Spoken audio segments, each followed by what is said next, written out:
नमस्कार, स्वागत है आप सभी का नए दिन में खबरों के नए सफर में। और आपके साथ मैं हूं प्रीति बिष्ट। और बड़ी खबर जो सबसे पहले बताने जा रहे हैं मुरादनगर हादसे से जुड़ी हुई है। इसका मुख्य आरोपी ठेकेदार अजय त्यागी गिरफ्तार हो गया है। इससे पहले आरोपी ठेकेदार पर एसएसपी ने 25,000 का इनाम भी घोषित कर रखा था। तो यहां पर जो हादसा हुआ था रविवार को, शमशान घाट में लेंटर गिरने से 25 लोगों की मौत हुई है। तो इस निर्माण को इसी ठेकेदार अजय त्यागी ने बनवाया था, इसी ने ठेका लिया था। तो इसकी तलाश लगातार की जा रही थी। 3 आरोपी पहले ही गिरफ्तार हो चुके थे। तो इस पर 25,000 का इनाम रखा गया था। तो फिलहाल ये बड़ी खबर है, बड़ी कामयाबी है। ठेकेदार अजय त्यागी को गिरफ्तार कर लिया गया है। अमित राणा हमारे सहयोगी फोन लाइन पर जुड़ गए हैं। तो अमित, किस तरह से पुलिस की तैयारी थी, कैसे पकड़ा गया है? बिल्कुल गैर जनपद से इसको गिरफ्तार किया गया है अजय त्यागी को। जैसे ही ये लेंटर गिरने का मामला आया था और जिसमें 25 लोगों की दर्दनाक मौत हुई थी, तभी से अजय त्यागी परिवार सहित फरार था। पुलिस ने तभी से 3 टीमें लगाई हुई थी और इसको गैर जनपद से वहां से गिरफ्तार किया गया। हालांकि अब तक इस मामले में कुल जिस तरीके से 4 नामजद आरोपियों को लिखवाया गया था, मुकदमा दर्ज कराया गया था, चारों नामजद आरोपियों को गिरफ्तार कर लिया। चाहे उसमें ठेकेदार अजय त्यागी हो, चाहे उसमें ईओ निहारिका सिंह हो, चाहे जेई और जो वहाँ सुपरवाइजर था, उन चारों गिरफ्तारी हो गई है। जो अज्ञात में है उनके लिए भी तबीयत दी जा रही है। बड़ी चीजें निकल कर आ रही है। कुछ ही घंटे पहले, गिरफ्तारी से कुछ ही घंटे पहले गाजियाबाद एसएसपी थानी ने इन पर 25,000 रुपए का इनाम भी घोषित किया था, जिसके तुरंत बाद ही इसकी गिरफ्तारी भी हो गई है। अब पुलिस इस जांच में जुटी हुई है कि कितने और इसके ऐसे टेंडर थे जहां इसने निर्माणाधीन कार्य किए हैं, जहां इसके कार्य अभी भी निर्माणाधीन है। उन तमाम चीजों की भी जांच की जा रही है। जी बिल्कुल। तो अब कुल मिला के अमित, जो सभी आरोपी थे नामजद, वो गिरफ्तार हो चुके हैं। तो अब आगे की कार्रवाई प्रोसीडिंग चलेगी अब? जी बिल्कुल, जिस तरीके से जो नामजद जितने भी थे आरोपी उनको गिरफ्तार कर लिया गया है। ऐसे में प्रोसीडिंग की बात भी कही जा रही है। जो त्यागी है, त्यागी के क्योंकि काफी रसूखदार ठेकेदारी में इसका माना जाता है। नगर निगम के साथ साथ इससे नगर पालिका में भी कई टेंडर चल रहे हैं, कई ठेके चल रहे हैं। तो ऐसे में इसको पुलिस रिमांड पर लेकर यही पता करेगी कि कहाँ कहाँ इसके ठेके चल रहे हैं, उनकी जांच भी विभागीय करवाई जाएगी। बिल्कुल। तो अमित, जो बात आप कह रहे हैं, क्योंकि वैसे भी हमने देखा जो ठेकेदार होते हैं उनका अपना रुतबा, अपना दबदबा होता है और उसी के आधार पर ये ठेके हासिल करते हैं। तो ऐसे में जो इसके बाकी काम है उनको भी अब देखा जाएगा, उनको भी रडार पर लिया जाएगा। जी बिल्कुल, जैसे मैंने आपको पहले ही बताया कि जो ठेकेदारी का इसका जो काम है, जो नगर पालिका में है, चाहे वो नगर निगम में है, ऐसे तकरीबन 25 अलग अलग जगह पर इसके ठेके चल रहे हैं, इसकी कंस्ट्रक्शन साइट चल रही है। उन तमाम कंस्ट्रक्शन साइट की भी जांच, विभागीय जांच कराई जाएगी। कुछ जिलाधिकारी ने भी इसके लिए एक टीम गठित की है, ताकि ये पता चल सके कि आखिरकार जो जिस तरीके से यहाँ पर हादसा हुआ, कहीं अन्य जगह इस तरह की हादसा ना हो और 25 लोग अपनी जान गंवाई ना पड़े। चलिए, तो ये बड़ी खबर है, क्योंकि इस ठेकेदार जिसकी तस्वीर इस वक्त आपको नजर आ रही है, अजय त्यागी, इसी ने निर्माण कराया था जो ढह गया। तो यही आरोप है कि काफी खराब गुणवत्ता का निर्माण कार्य था जिसने 25 लोगों की जान ले ली। तो ऐसे में जो बाकी इसके काम हुए हैं या जो होने वाले हैं उन पर भी अब नजर रखी जाएगी। और चारों नामजद आरोपी मुरादनगर शमशान घाट घटना के गिरफ्तार हो चुके हैं। बहुत बहुत शुक्रिया अमित आपका। तो 25,000 का इनाम रखा था इस पर और आखिरकार इसे गिरफ्तार किया गया है और आगे इसको अदालत में पेश किया जाएगा। और जो बाकी सभी आरोपी हैं तो कड़ी कार्रवाई होगी, जैसा कि राज्य सरकार शुरुआत में ही कह चुकी है कि दोषियों को बिल्कुल भी बख्शा नहीं जाएगा। तो मुरादनगर में जो दर्दनाक घटना हुई थी उस पर मुख्यमंत्री ने नाराजगी जताई थी। अधिकारियों को फटकार लगाते हुए कड़ी कार्रवाई के संकेत भी दिए थे। मुख्यमंत्री ने साफ कहा था कि कोई भी अगर अफसर लापरवाही करता है तो उसके लिए कोई जगह नहीं है।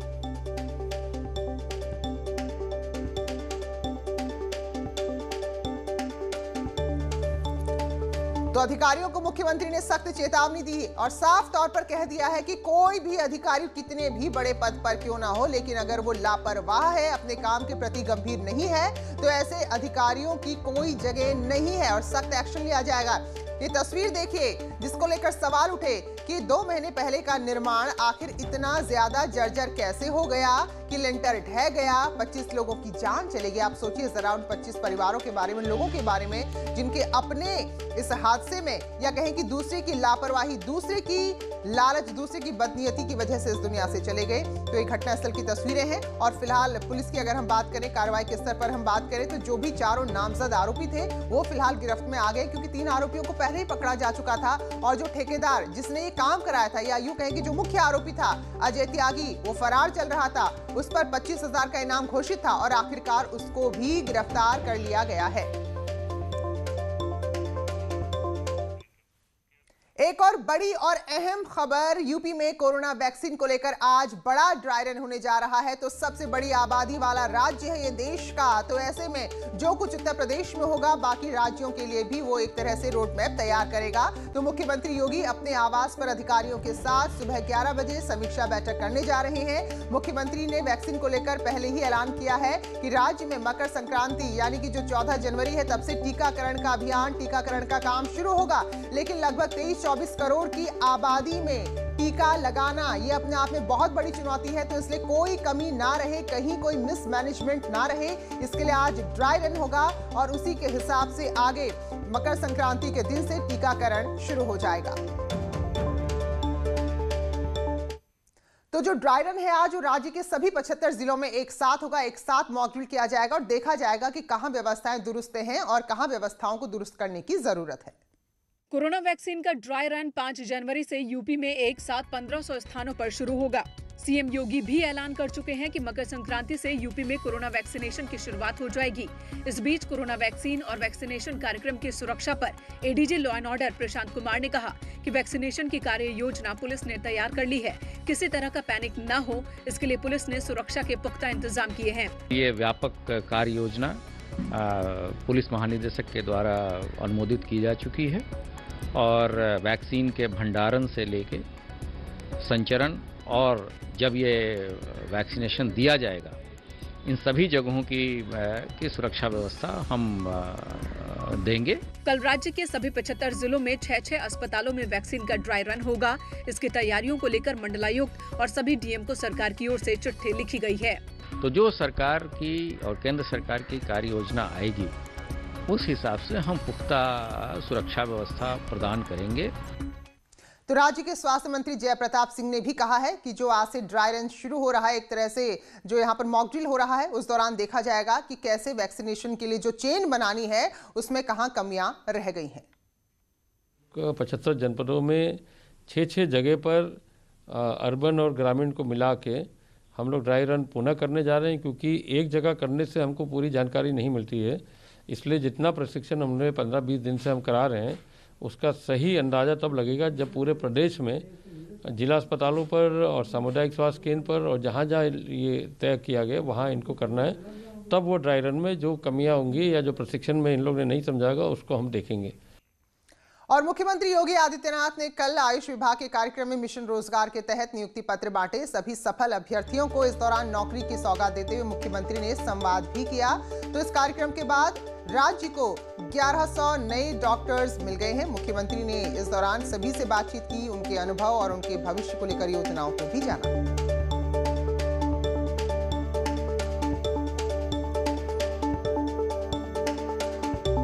मैं सबसे पहले आज एक साथ लगभग 1100 चिकित्सकों के चयन की इस प्रक्रिया को पूर्ण होने के अवसर पर उत्तर प्रदेश लोक सेवा आयोग के अपने अधिकारियों को हृदय से धन्यवाद देते हुए आयुष विभाग को इस बात के लिए अभिनंदन करता हूं कि इन्हें एक साथ 1100 चिकित्सक मिले हैं और उन्होंने जिस तत्परता के साथ नियुक्ति पत्र वितरण के साथ इनको नियुक्ति की प्रक्रिया को आगे बढ़ाया है, यह प्रदेश के आयुर्वेद और होम्योपैथी चिकित्सा क्षेत्र में अपने कैरियर को आगे बढ़ाने वाले हमारे इन युवाओं के लिए एक अवसर के रूप में है। मैं इसलिए विभाग को धन्यवाद देते हुए सभी नवचयनित चिकित्सकों का हृदय से अभिनंदन करता हूं, उन्हें बधाई देता हूं। और बात किसान आंदोलन की, तो कल भी कोई सकारात्मक खबर नहीं आई। 8वें दौर की बातचीत भी किसान और सरकार के बीच बेनतीजा ही खत्म हो गई। तो अब 8 जनवरी को अगले दौर की बातचीत का दिन रखा गया है। 2 अहम मांगों पर सहमति नहीं बनी। किसान मांग कर रहे हैं कि जो भी कृषि कानून है उनको वापस लिया जाए और सरकार का कहना है कि कृषि सुधार के लिए कानून बहुत जरूरी है। तो ऐसे में अब सबकी निगाहें 9वें दौर की बातचीत पर टिकी हुई हैं। तो कल ये लग रहा था कि शायद अब कोई बात बन जाए, क्योंकि काफी ज्यादा लंबा वक्त हो गया है। लेकिन किसान और सरकार दोनों अपने अपने रुख पर कायम है। नतीजा ये कि कल 8वें दौर की बातचीत भी किसी बगैर हल के समाप्त हो गई। किसानों और केंद्र सरकार के बीच 8वें दौर की बातचीत बेनतीजा रही है। अब 8 जनवरी को अगले दौर की बातचीत होगी। आज की बैठक में भी 2 अहम मांगों पर सहमति नहीं बन पाई है। 9वें दौर की बातचीत अब 8 जनवरी को होनी है। किसान अपनी मांगों पर अड़े हुए हैं और उनका कहना है कि कृषि कानूनों को वापस लिया जाए। दे दें तो हम क्या कहीं जा रहे हैं, हमको घर नहीं जाएंगे, बता दिया, कानून वापसी नहीं तो घर वापसी नहीं, कोई तनातनी नहीं। हमने साफ कह दिया, बिल वापसी के बगैर कोई वो नहीं। केंद्रीय कृषि मंत्री नरेंद्र सिंह तोमर को भरोसा है कि जल्द ही दोनों पक्षों में बाकी के मुद्दों पर भी बात बन जाएगी। कोई निर्णय तक नहीं पहुंच सके और इसलिए यूनियन और सरकार दोनों ने मिलकर तय किया कि 8 तारीख को पुनः 2 बजे बैठेंगे और इस चर्चा को आगे बढ़ाएंगे। सरकार लगातार अपील कर रही है कि किसान भीषण ठंड में धरना खत्म कर लौट जाएं। चलिए फिलहाल एक ब्रेक के लिए यहाँ पर रुक रहे हैं, लौटेंगे जल्दी।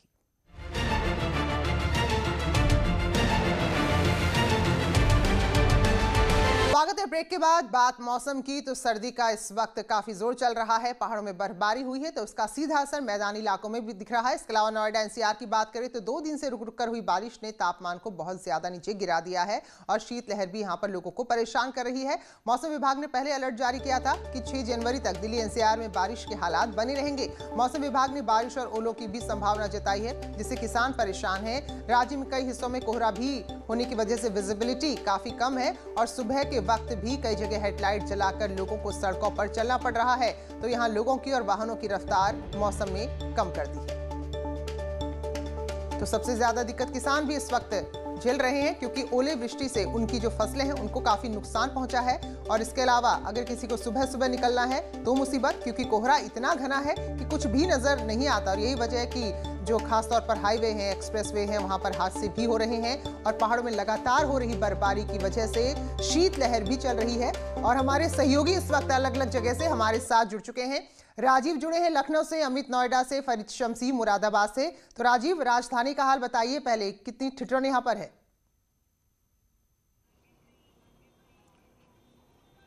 प्रीति, इस वक्त अगर राजधानी लखनऊ की बात करें तो आप देख सकते हैं कि यहाँ पर कोई खास कोहरा तो नज़र नहीं आ रहा है, लेकिन जिस तरह से पहाड़ों पर बर्फबारी हो रही है और जिस तरह से मौसम विभाग के वैज्ञानिकों के मुताबिक पाकिस्तान और कश्मीर के बीच जो पश्चिमी विक्षोभ सक्रिय हुआ है उसके चलते बारिश की संभावना जरूर जताई गई है। और फिलहाल यहाँ पर सर्द हवाएँ चल रही हैं, जिसके चलते टेम्परेचर भी काफ़ी कम हुआ है। इसको देखते हुए सरकार पहले ही जो ये अलर्ट था वो जारी किया गया है, जिसके मद्देनज़र अगले 48 घंटे में भी इसी तरह का मौसम देखने को मिल सकता है।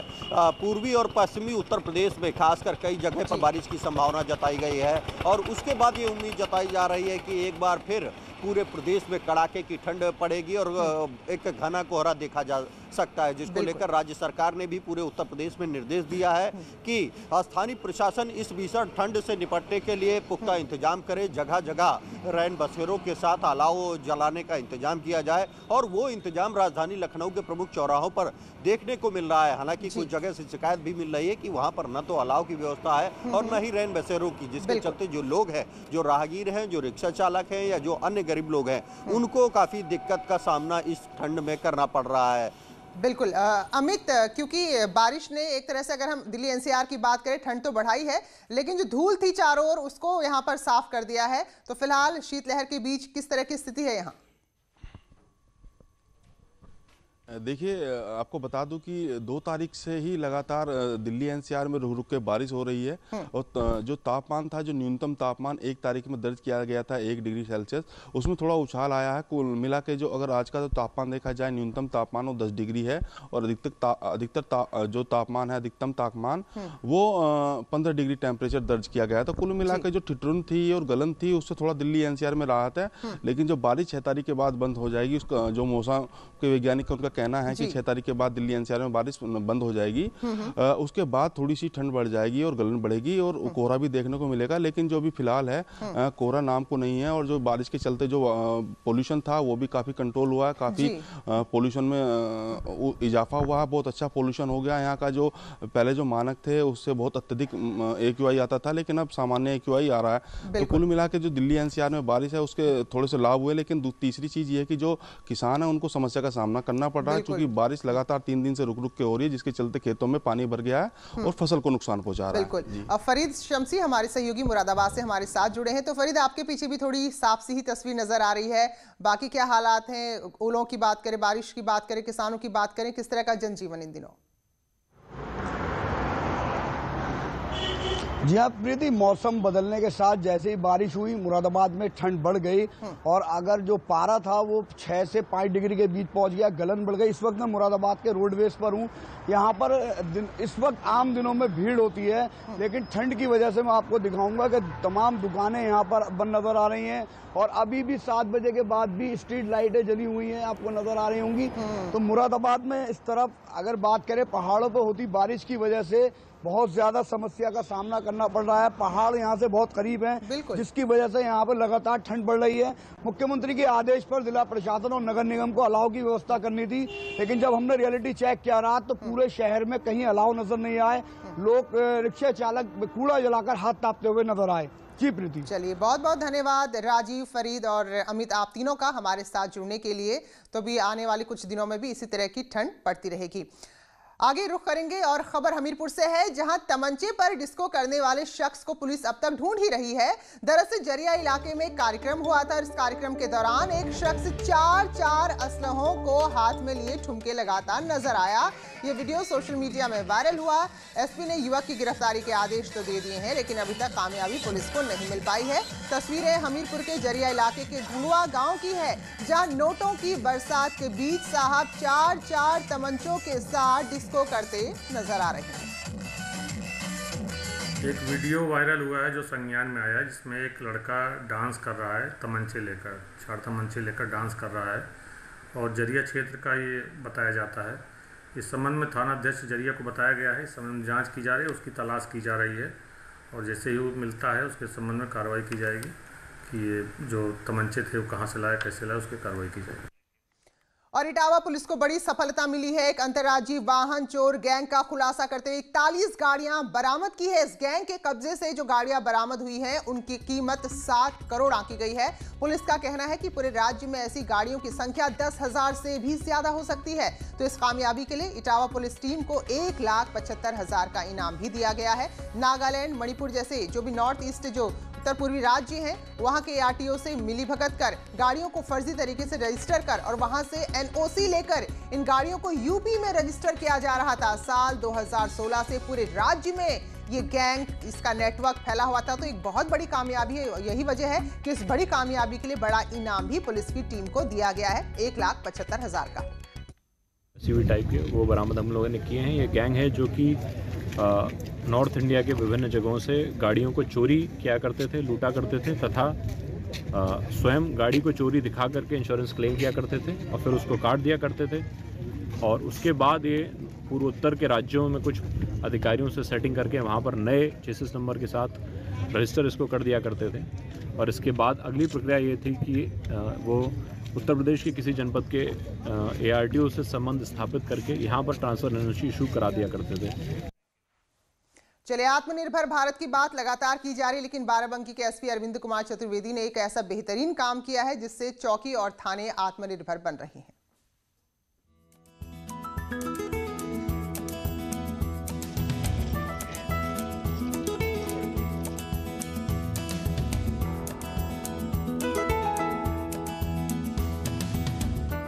बाराबंकी पुलिस का मधु मिशन मिसाल बन चुका है। कोरोना काल में पुलिस कर्मियों की सेहत सुधारने और चौकियों को आत्मनिर्भर बनाने के लिए इस मिशन की शुरुआत की गई थी। आज चौकियों में एक तरफ जहां कई क्विंटल शहद का उत्पादन हो रहा है, वहीं कई युवा मोमबत्ती के रोजगार से जुड़कर आजीविका भी कमा रहे हैं। बाराबंकी के एसपी अरविंद कुमार चतुर्वेदी ने इस मिशन की शुरुआत की थी, जिसके लिए 31 जगहों पर सर्वे किया गया और फिर शहद उत्पादन के लिए मधुमक्खी पालन का काम शुरू करवाया गया। हमने अपने यहाँ के एक प्राइवेट फंड से लोन लिया और उसके माध्यम से हमने ये लगाया। 10 डब्बों की एक यूनिट होती है। उस 10 डब्बों में हमारी जो इनिशियल लागत है वो 40,000 रुपये आती है और इसकी जो एवरेज बचत है वर्ष भर की जो इस पर रिटर्न है वो लगभग 1 लाख रुपए का होता है। 75,000 से 1 लाख डिपेंड करता है ये डिब्बा कहाँ रखा गया है। मधु मिशन का मकसद कोरोना काल में पुलिस कर्मियों को शुद्ध शहद मुहैया करवाना है ताकि उनकी सेहत सलामत रहे। ये कोरोना काल में एक बहुत बड़ा संकट पुलिस पर आया, क्योंकि पुलिस, मेडिकल प्रशासन और सफाई कर्मी फ्रंट रनर्स रहे इस पूरी आपदा के समय पर। और इसमें कहा जाता है कि इम्यून सिस्टम जिसका जितना स्ट्रांग होगा वो उतना ही बचा रहेगा।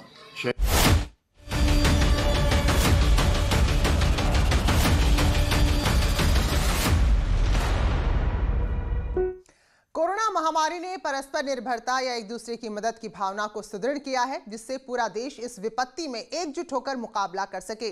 वैक्सीनेशन का ऐलान हो चुका है और इसके बाद जरूरत होगी कि हम सभी अपना सर्वश्रेष्ठ योगदान दें, जिससे हम एक साथ वायरस को हराने की तरफ कदम बढ़ा सकें। और नेटवर्क 18 इस मुहिम में हर कदम पर आपके साथ होगा। जब तक सभी सुरक्षित नहीं होते तब तक कोई सुरक्षित नहीं होगा। और इसी सोच के आधार पर हमारे कैंपेन संजीवनी का लक्ष्य ये सुनिश्चित करना है कि वैक्सीन पाना सभी भारतीय का अधिकार है, जो उन्हें मिलना चाहिए।